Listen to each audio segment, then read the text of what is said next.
오늘 우리가 함께 나누실 하나님의 말씀은 사도행전 8장 26절에서 39절입니다. 우리 각자가 계신 바로 그 자리에서 함께 하나님의 말씀을 읽도록 하겠습니다. 주의 사자가 빌립에게 말하여 이르되 일어나서 남쪽으로 향하여 예루살렘에서 가사로 내려가는 길까지 가라 하니 그 길은 광야라. 일어나 가서 보니 에디오피아 사람 곧 에디오피아 여왕 간다게의 모든 국고를 맡은 관리인 네시가 예배하러 예루살렘에 왔다가 돌아가는데 수레를 타고 선지자 이사야의 글을 읽더라.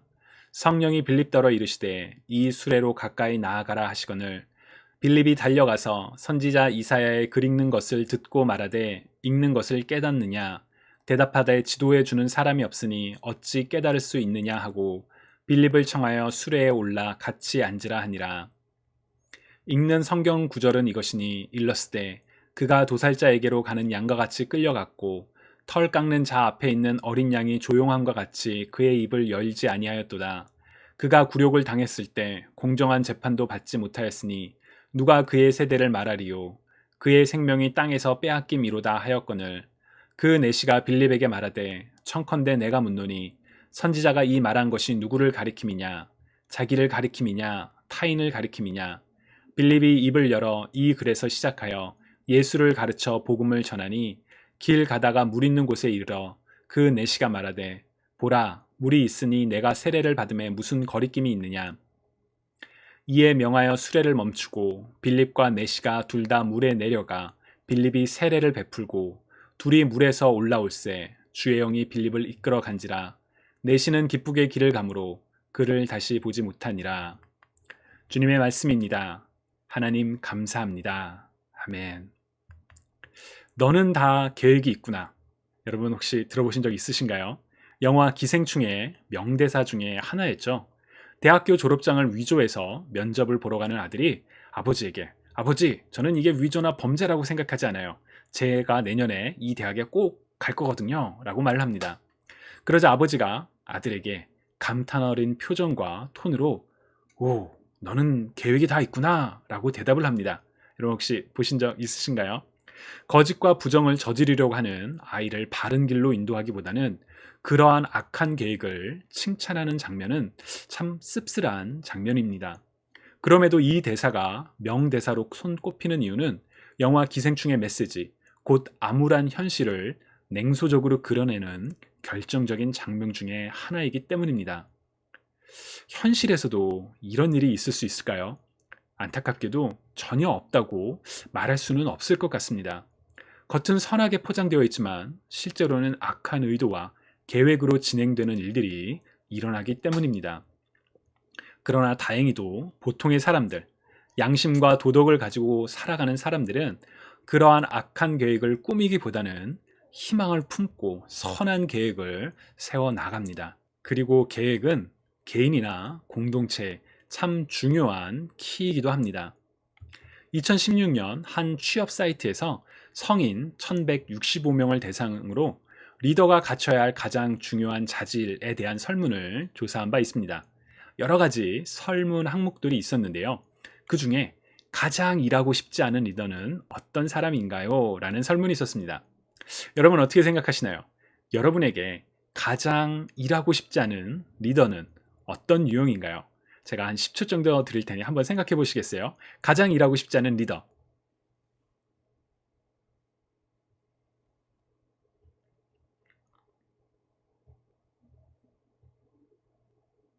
어떠신가요? 사실 그런 유형이 없으면 좋겠지만 여러분 한 명 정도는 혹은 어떤 특정한 유형은 떠올리지 않으셨을까 싶습니다. 약 1000명이 응답한 설문에서 가장 일하고 싶지 않은 리더의 유형은 주먹구구식 처리로 혼선을 빚는 무계획형이라고 합니다. 여러분도 동의하시나요? 저는 이 설문에 대한 결과를 읽으면서 그렇지 라는 생각이 들었습니다. 계획이 없다는 것은 비전이 없을 뿐만 아니라 원칙도 없다는 뜻이기에 마치 그런 리더와 함께 있는 상황은 망망대해에 선장 없는 배에 타고 있는 것과 같지 않을까라는 생각도 들었습니다.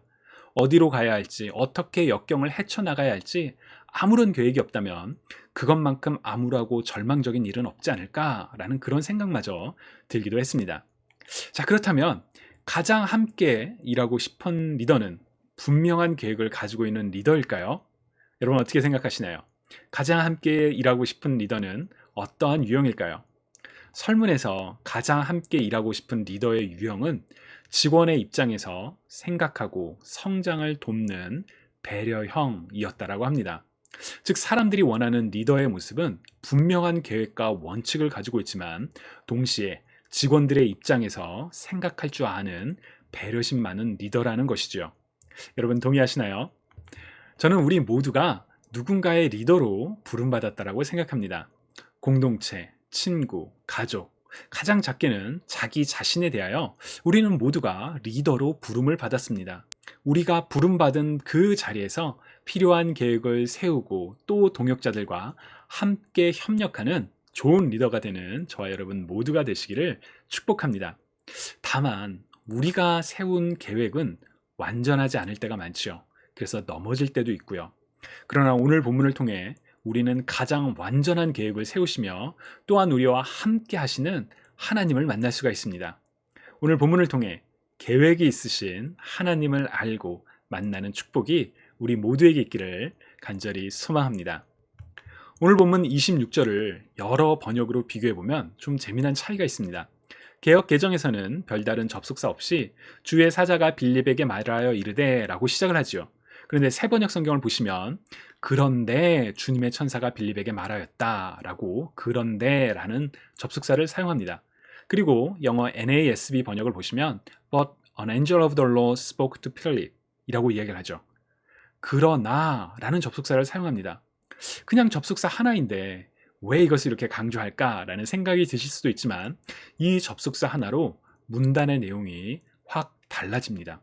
예를 들어 개역개정에서는 앞에서 일어났던 이야기가 자연스럽게 그냥 연결이 되죠. 그러나 새번역에서는 그런데 라는 접속사로 인해서 그런데 무슨 일이 생겼지? 라는 질문이 생깁니다. 그리고 NASB에서는 그러나로 되어 있어서 앞의 내용과는 무언가 상충되는 내용이 전개될 것임을 보여줍니다. 왜 이런 차이가 생길까요?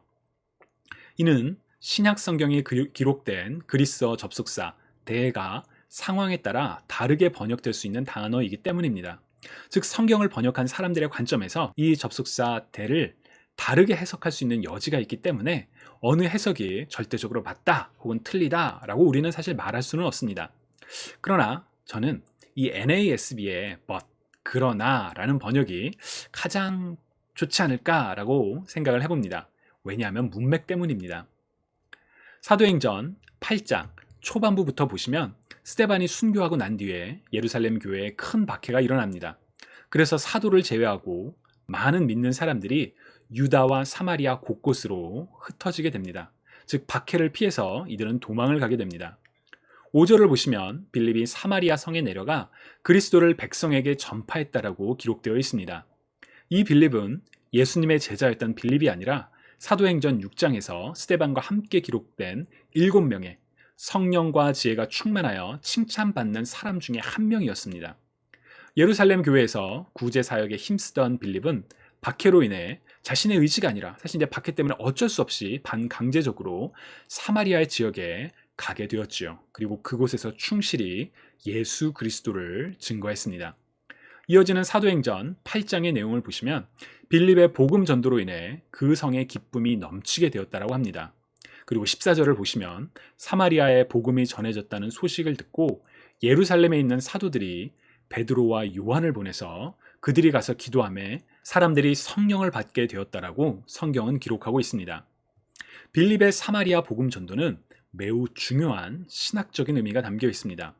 예수님께서는 제자들에게 지상 명령으로 가서 모든 민족을 제자로 삼아 아버지와 아들과 성령의 이름으로 세례를 주고 주님께서 가르치신 것을 가르쳐 지키게 하라 라고 말씀하셨죠. 그리고 예루살렘과 온 유대와 사마리아와 땅끝까지 이르러 증인이 될 것을 말씀하셨습니다. 주님의 말씀대로 성령을 받은 제자들은 예루살렘에서 복음을 전하고 있었습니다. 그러나 사마리아인들이 거주하던 사마리아 지역에는 아직 복음을 증거하러 가지 못하고 있던 그런 상황이었습니다. 그때에 빌립이 사마리아에 가서 복음을 전도했고 그래서 사마리아에 복음이 전해졌다는 소식을 듣고 사도들이 이제 사마리아에도 가는 그런 일이 이어졌습니다. 즉 박해로 인해 이제 복음이 더욱 확장되는 놀라운 일이 일어난 것이지요. 어디까지가 하나님의 계획이었을까요? 여러분, 이 빌립의 사마리아 복음 전도에 어디까지가 하나님의 계획 안에 있었을까요? 저는 박해가 하나님의 계획이었다라고는 생각하진 않습니다. 물론 예수님께서는 우리가 주님을 믿는 믿음으로 인해서 고통에 처하게 될 것이라고 여러 차례 말씀하셨습니다. 그러나 그것은 앞일에 대해서 말씀하신 것이지, 사랑이 많으신 하나님께서 자기 아들조차 아끼시지 않고 우리에게 주신 아버지 하나님께서 그리스도의 피로 자녀 삼은 우리를 일부러 고통 가운데 처하게 하실 리가 없습니다. 즉 박해는 하나님을 알지 못하고 혹은 악한 계획을 가진 사람들에 의해 일어났던 일이지요. 그러나 하나님께서는 그 악함조차도 복음이 전파되는 선한 일로 바꾸셨다라고, 그것이 하나님의 계획이었다라고 저는 믿습니다. 코로나 팬데믹 시대를 살아가시는 여러분, 어디까지가 주님의 계획일까요? 저는 코로나가 하나님의 심판이라고 생각하지는 않습니다. 코로나 바이러스는 인간의 무분별한 욕망과 악으로 인해 파생된 끔찍한 결과 중에 하나입니다. 그러나 이 어려움을 통해서 하나님께서는 여러 선한 일을 고통 가운데 이루어 가고 계심을 믿습니다. 아니, 보고 있습니다. 한국교회와 관련된 안타깝고 속상한 뉴스들이 계속 들려오고 있지만 그 소식들을 통해 우리는 우리의 신앙의 민낯을 직시하게 되었죠. 그리고 그 현실에 대한 안타까움을 넘어서 변화의 필요성, 이대로는 안 된다라는 그런 변화의 필요성을 모두가 공감하고 있습니다. 또한 기존의 모습들, 곧 장소와 혹은 겉모습 중심의 신앙이 변화되어가는 그런 모습들도 저는 보고 있습니다. 그렇기에 코로나라는 고통 속에서 교회가 갱신되는 일들이 일어나고 있다고 저는 믿습니다. 또한 그렇기에 선하신 하나님의 계획이 코로나 팬데믹 가운데에서도 이루어져 가고 있다라고 저는 믿습니다. 여러분도 믿으시는지요? 오늘 본문은 그렇게 하나님의 선한 계획을 이루는데 큰 역할을 했던 빌립에게, 사마리아의 땅에 복음을 성공적으로 전파했던 빌립에게 갑자기 천사가 나타나 떠나라고 말하면서부터 시작하는 그런 장면입니다. 그래서 NASB처럼 그러나의 접속사가 이 상황을 더 잘 이해하게 하는 표현이라고 생각합니다. 내 뜻과 상관없이 가게 된 사마리아 땅이었지만 그곳에서 복음을 전도하는 믿음의 삶을 살았는데 이제 이곳이 새로운 사역지라는 생각마저 들었는데 갑자기 천사가 나타나서 일어나 남쪽으로 가서 예루살렘에서 가사로 내려가는 길로 가거라. 그 길은 광야길이다 라고 말하고 있기 때문입니다. 여러분, 이 지도를 한번 보시겠어요? 보시면 사도들이 초기에 복음을 전했던 예루살렘이 저 화살표입니다. 그러나 박해로 인해서 많은 사람들이 뿔뿔이 흩어졌고 빌립은 북쪽 사마리아 지역에 가서 복음을 전하게 됩니다.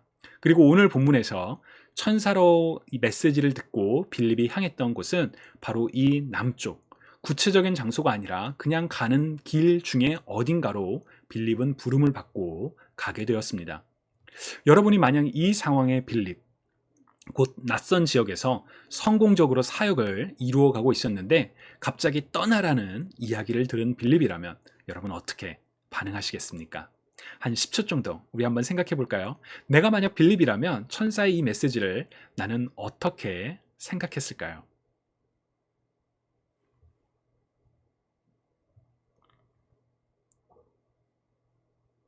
저라면 참 당황스러웠을 것 같습니다.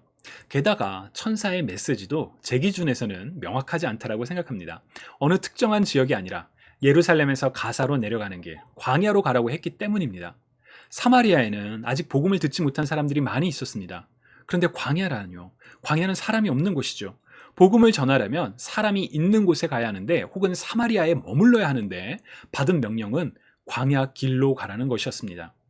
심지어 천사는 왜 그 길로 가라고 하는지 목적조차 알려주지 않습니다. 그렇기에 계획이 없는 것 같기만 합니다. 왜, 어디로, 무엇을 하기 위해 구체적인 것이 하나도 없기 때문입니다. 제가 만약 빌립이었다면 저는 하나님, 이거 정말 하나님의 메시지가 맞나요? 정말 하나님의 뜻이 맞나요? 라고 물어보지 않았을까라는 생각이 들기도 합니다. 그러나 빌립은 하나님의 말씀에 순종했습니다. 왜, 어디로, 무엇을 어느 하나 명확히 알지 못했지만 하나님의 말씀을 따라 내려갔습니다. 그리고 그 길에서 에티오피아에서 일하는 고관을 만납니다. 그는 이방인이었지만 하나님을 믿는, 그래서 예루살렘까지 와서 하나님을 예배하고 돌아가는 길이었죠. 성령님께서는 빌립을 인도하사 이 고관과 만나게 하십니다. 이 고관은 이사야서를 읽고 있었지만 깨닫지를 못하고 있었습니다. 이사야서 53장, 우리를 위하여 고난받으시는 예수님에 관한 이야기임에도 그 내용이 누구를 가리키는지 알지 못해 답답해하고 있던 그런 상황이었죠. 성령님의 인도하심을 따라 이 사람에게 간 빌립은 당신이 읽고 있는 것이 무슨 뜻인지 알고 있습니까? 라고 물었고, 이 고관은 아니요, 잘 모릅니다. 도와줄 사람이 필요합니다. 라고 이야기를 하죠. 고관이 읽고 있던 내용은 그는 도살장으로 가는 양처럼 끌려갔다. 털을 깎는 사람 앞에 있는 양처럼 잠잠했으며 입을 열지 않았다. 그는 모욕을 당하고 바른 재판을 받지 못했으니 누가 감히 그의 후손에 대해 말할 수 있단 말인가?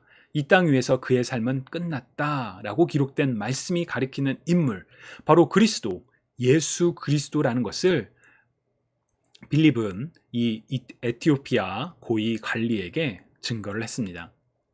하나님을 알고 율법을 따라 하나님을 예배했지만 하나님이 보내신 그리스도를 미처 알지 못했던 이 에티오피아 고관은 빌립을 통해 성경이 증언하고 있는 이가 이 땅에 이미 오셔서 우리를 대신하여 십자가에 죽으시고 부활하셨다는 사실을 깨닫게 되었습니다. 그래서 그는 세례를 받기를 청했고 세례를 받게 됩니다. 세례를 받고 난 뒤에 빌립은 성령으로 말미암아 다른 곳으로 옮겨졌고, 이 에티오피아의 고위 관리는 어떤 삶을 살았는지 성경은 더 이상 기록하고 있지는 않습니다. 그러나 저는 이 에티오피아 고관이 자신의 고향으로 돌아가 그곳에서 그리스도를 증거했을 것이라고 추측해 봅니다. 신실하신 하나님께서 약속대로 메시아를 이 땅에 보내셨고 예수 그리스도를 믿는 모든 자에게 멸망하지 않고 영생을 주셨다, 곧 구원을 주셨다라는 그 사실을 증거했을 것입니다. 그리고 그로 인해 많은 사람들이 그리스도를 알고 영접하는 놀라운 일들이 일어났을 것이라고 믿습니다. 여러분은 어떠신지요? 주님이 사랑하시는 여러분, 어떻게 이런 일이 일어날 수 있었을까요? 저는 하나님께서 계획이 있으신 하나님이시기 때문이라고 믿습니다. 여러분, 우리 하나님 계획이 있으십니다. 하나님은 독생자 예수 그리스도를 어느 날 갑자기 보내지 않으셨습니다. 끊임없이 선지자들을 통해 메시아를 보내실 것을 약속해 오셨습니다. 하나님의 계획은 이전부터 차근차근 드러났고 선포되며 준비되어 왔었습니다. 그리고 마침내 메시아이신 그리스도가 이 땅에 오셨지요. 계획을 세우시고 일을 완성하셨습니다. 한편 빌립은 하나님의 계획을 다 알지는 못했습니다. 그럼에도 자신이 할 수 있는 일에 최선을 다해 순종을 했습니다. 박해로 인해 사마리아에 가게 됐지만 그 땅에서 복음을 증거했지요. 빌립은 그렇게 복음을 증거하던 사마리아를 떠나 광야의 길로 왜 가야 하는지 알지 못했습니다. 그러나 하나님의 뜻을 따라 순종하여 내려갔던 그 길에서 그리스도를 알기 원하는 한 사람을 만나 복음을 증거했습니다. 비록 빌립은 그 당시에는 알지 못했지만 하나님의 뜻에 순종할 때 하나님께서 세우셨던 계획이 빌립을 통해 이루어지는 것을 경험하게 된 것이죠. 주님이 사랑하시는 여러분, 계획하시는 하나님을 믿으시는지요? 일을 계획하시는 여호와, 일을 이루시고 성취하시는 여호와, 그 이름을 여호와라 하는 분이 이렇게 말씀하셨다. 여러분, 우리 처음부터 다시 한번 같이 읽어볼까요? 일을 계획하시는 여호와, 일을 이루시고 성취하시는 여호와, 그 이름을 여호와라 하는 분이 이렇게 말씀하셨다. 너는 나에게 부르짖어라. 그러면 내가 내게 응답하겠고 내가 전에 알지 못하던 놀라운 일들과 비밀들을 일러주겠다. 아멘. 우리 하나님은 완벽하신 하나님이시기에 인간의 실패를 통해서조차 선한 계획을 이루어 가시는 하나님이십니다. 만약 우리의 인생에서 우리의 실수로 잘못된 선택을 하고 후회를 하는 일이 있다 할지라도 거기에 붙잡히지 마시고 일어서시기 바랍니다. 왜냐하면 우리의 연약함, 우리의 부족함, 우리의 실패조차도 하나님의 계획을 막을 수는 없기 때문입니다. 선하신 하나님께서 우리 각자와 모두를 향한 선한 계획을 반드시 이루신다는 것을 믿는 저와 여러분이 되시기를 주님의 이름으로 축복합니다. 우리 하나님은 또한 완전한 계획을 가지실 뿐만 아니라 그 누구보다도 우리를 잘 알고 우리와 함께 하시는 하나님이시라는 사실 또한 여러분들 우리가 기억할 수 있으면 좋겠습니다. 임마누엘, 곧 우리와 함께 하시는 성자 하나님께서 이 땅에 오셨으며 그리스도를 믿고 고백하는 모든 믿는 자들에게 성령 하나님께서 오셔서 지금 우리와 함께 하고 계시죠. 때로는 우리가 기도할 수 없는 그런 순간조차 말할 수 없는 탄식으로 우리를 위해 우리와 함께 기도하시는 성령 하나님께서 바로 우리 안에 계시다라는 것을, 우리와 동행하신다라는 것을 기억하시기 바랍니다. 계획이 있으신 하나님, 우리와 함께 하시는 하나님께 우리가 할 수 있는 일이 한 가지 있다면 그것은 비록 우리가 하나님의 계획을 그 순간에는 다 알지 못한다 할지라도 계획이 있으신 하나님을 신뢰하는 것입니다. 또한 하나님의 뜻을 따라 하나님의 계획이 이루어지기를 소망하며 한 걸음 한 걸음 나아가는 것입니다. 때로는 우리는 길을 알지 못해 방황하고 넘어지고 실패하는 일이 우리의 삶에 일어날 수도 있습니다. 그러나 그런 일이 생긴다 할지라도 지금 나와 함께 하시며 이 실패조차도 하나님의 계획을 이루어가는 디딤돌이 된다는 것을 기억하시는 저와 여러분 모두가 되시기를, 그래서 그 믿음 안에서 승리의 삶을 살아가는 우리 모두가 되기를 주님의 이름으로 축복합니다. 여러분 우리 함께 기도드리실까요? 사랑의 하나님, 계획이 있으신 하나님을 찬양합니다. 때로는 우리가 하나님의 계획을 알지 못하지만 그래서 우리는 방황하고 넘어질 때도 있지만 하나님의 계획은 완전하며 하나님께서는 그 계획을 반드시 하나님의 때에 하나님의 방법으로 성취하시는 하나님이심을 우리가 기억하며 하나님을 찬양합니다. 주님, 저희로 하여금 하나님의 계획에 동참하며 하나님의 뜻을 이루는 삶을 살 수 있도록 우리를 인도하여 주시고 또한 우리를 붙잡아 주옵소서. 우리의 뜻이 이루어지는, 우리의 계획이 이루어지는 그런 삶이 아니라 하나님의 뜻이 이루어지는, 하나님의 계획이 성취되는 그런 삶을 살아가는 우리 모두가 될 수 있기를 간절히 소망하며 살아계신 예수 그리스도의 이름으로 기도드립니다. 아멘.